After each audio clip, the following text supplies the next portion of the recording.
Well, when you drive an older vehicle, this sometimes is a common sight.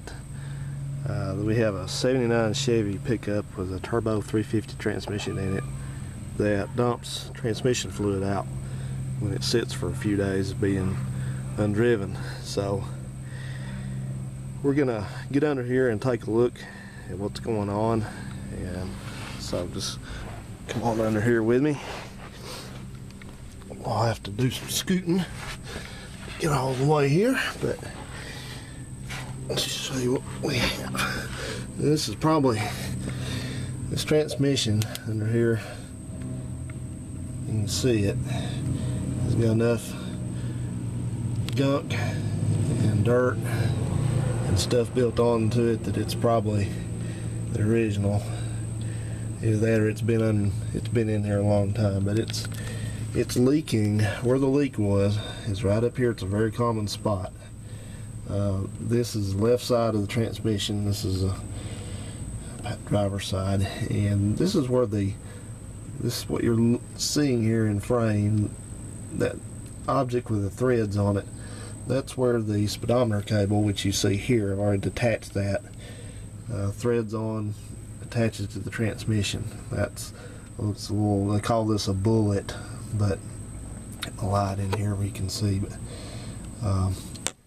it's just kind of a metal insert. Some of them are aluminum, some are steel. Not sure which this one is by looking at it, but you have a little bolt right there. That's a 10mm bolt, and once you have that cable detached, we're going to pull this thing out and check our seals, because that's probably where the leak's coming from. It's dripping out of that. You could see it dripping off the speedometer cable there when it was all together, which the speedometer cable was not threaded on there very tight anyway, but that's on these, the speedometer cable is not what holds the fluid in. In other words, this part there, that does not control the fluid. You got two seals in this bullet, so we're gonna take that thing out. It's got the speedometer gear on the end of it, what's called the driven gear. You have a drive gear and a driven gear. The drive gear is the one that's mounted on the output shaft of the transmission here, and the driven gear is the one that can be replaced, and it's in there, so movable, so we'll see that in just a second. But all you need to do to get this out is you have, of course, you're going to take the speedometer cable off, but then you have this 10, as I just said, this 10mm bolt, which is, sorry about that, I have a hard time working the camera and the flashlight. You just loosen that bolt there, and there's a piece of metal right there that's going to be real hard for me to demonstrate because I don't have a light that I can just sit down. But that piece of metal, once you loosen that bolt a couple turns, it's movable. It means it just slips up out of the way. It rotates around, and then this should come out. So let's see if we can do this here. I'm going to try to see if I can maybe possibly do something different here with this. Let's see. Maybe I can show you both if I'm going to do some. Alright, there's that. And this should be able to just, hopefully, there it comes. Ooh, a little drippage there. That's normal. It's a lot of drippage.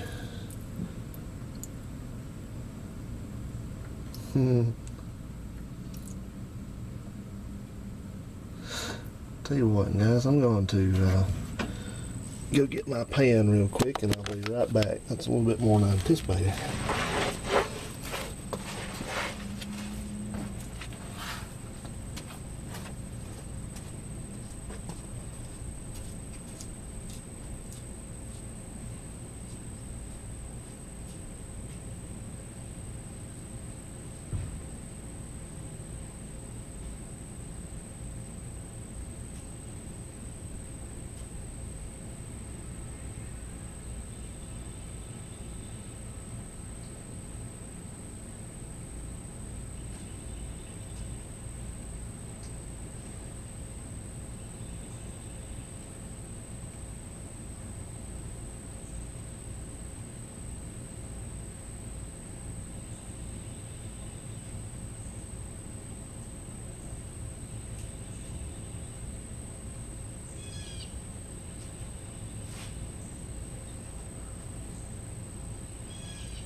sorry for that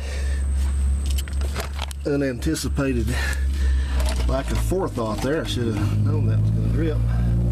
Alright, let's go ahead and pull this out. Now you can drip in there.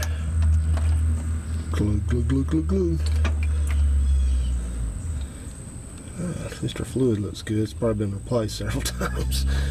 But there we got our device out. Remember, on this channel you see it live as it happens. We don't edit anything. Alright, let's scooch on out here. Take a look at our item here. Okay.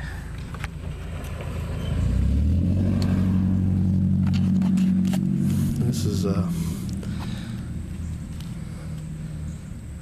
let me get over here in a better spot.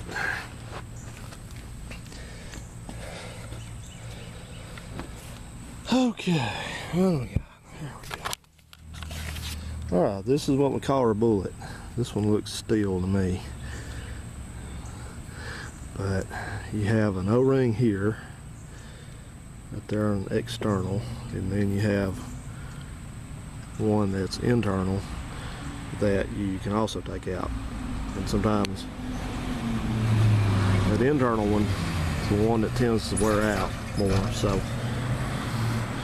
what we'll do is we'll slide our gear out, and you want to examine your gear to see if it's got a groove worn in it. The thing's still peeling under there. That one, no, it's okay. It's not bad. So what you'll need to do is you'll need to take and work this seal out of here with a pick, and then you work this seal off and replace them. And I'll show you that just in a minute when I get those out. These are different kinds of seals, so let's get at it.